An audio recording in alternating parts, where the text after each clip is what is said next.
o ex-deputado estadual André Siciliano, apontado como chefe de um esquema milionário de rachadinha na Assembleia do Rio, foi chamado por Lula para ocupar um cargo no Palácio do Planalto. E tem muita gente, assim como o Siciliano, encrencada nesse governo. Tem a Daniela do Vaguinho, ministra do Turismo, que gosta de tirar fotos aí com milicianos, passou a ser investigada por uso de gráficas fantasma.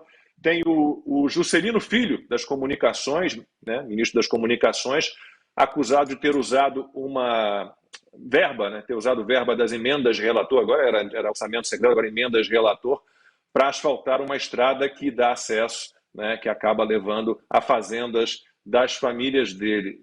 Constantino, falei muito disso na época em que só se falava de Fabrício Queiroz. Eu falei, escuta, são 27 deputados estaduais da LERJ, da Assembleia Legislativa do Estado do Rio de Janeiro, que foram identificados com movimentações suspeitas. O Flávio Bolsonaro estava lá em 17º nessa lista com 27 deputados. André Siciliano era o primeirão ali com quase 50 milhões de reais movimentados. O Flávio Bolsonaro 1 milhão e 200.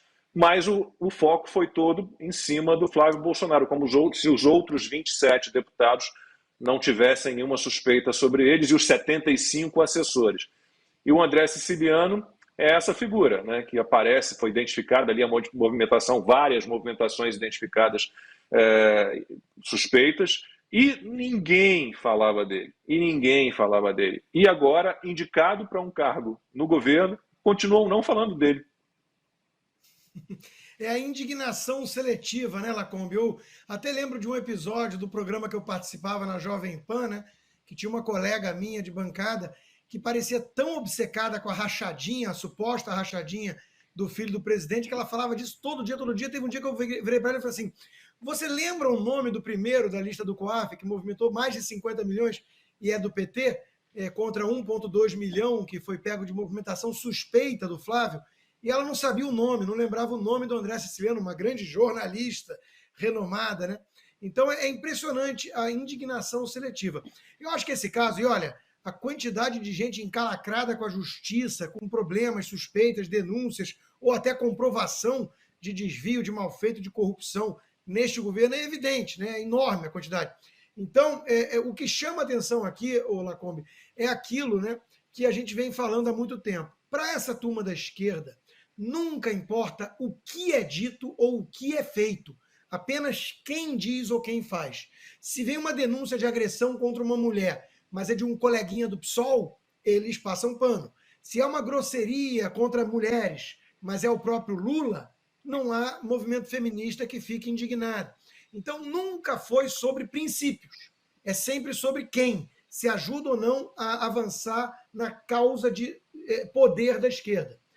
A direita, via de regra, vai ter sempre fruto podre, mas ela é calcada em princípios. Eu dou um exemplo muito claro, Eu mesmo sempre falei, tem que investigar, e se for comprovado alguma rachadinha, tem que punir.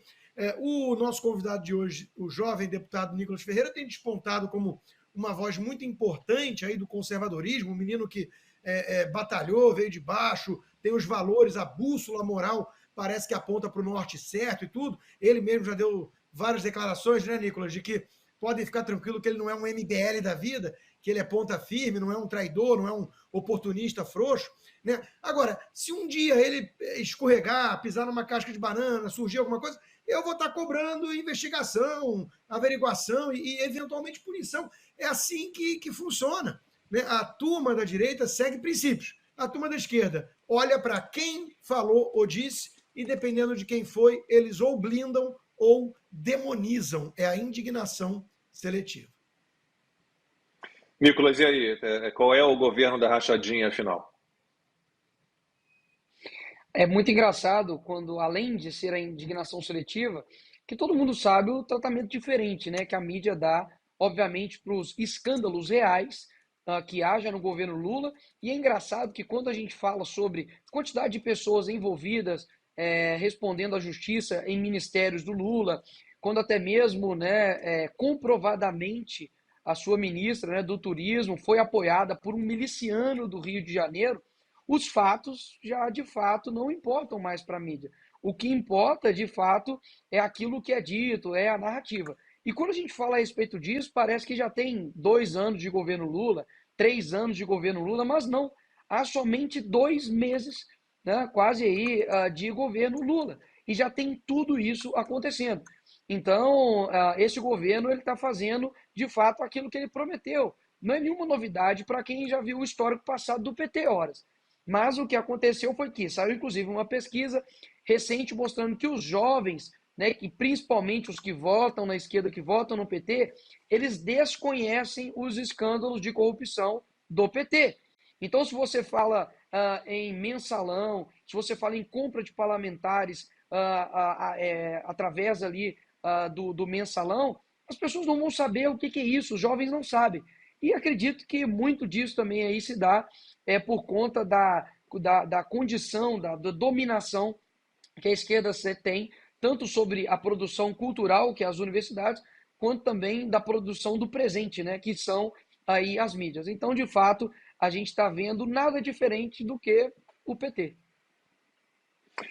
É impressionante, porque enxergavam rachadinha em todo o governo Bolsonaro, enxergavam um governo totalmente comprometido, ligado às milícias, enxergavam um governo que liberava dinheiro do tal orçamento secreto, como se o executivo tivesse algum poder sobre isso, né, para conseguir alguma coisa em troca. E o que a gente vê aí com Daniela do Vaguinho, Juscelino Filho e agora André Siciliano, é um governo atual, né, que, no mínimo, merece questionamentos em relação a rachadinhas, a uso de emendas do relator, a ligação com milicianos. Mas parece que a nossa imprensa, de um modo geral, ela deixou de questionar, de duvidar, de ser desconfiada e curiosa, infelizmente. Vamos à pauta Lacombe, número Mas, 3. Lacombe, Diga, Ana.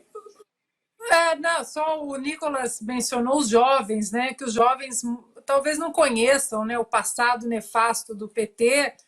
Mas e dona Simone Tebet, que condenou a corrupção do PT em várias entrevistas, inclusive na campanha presidencial no primeiro turno?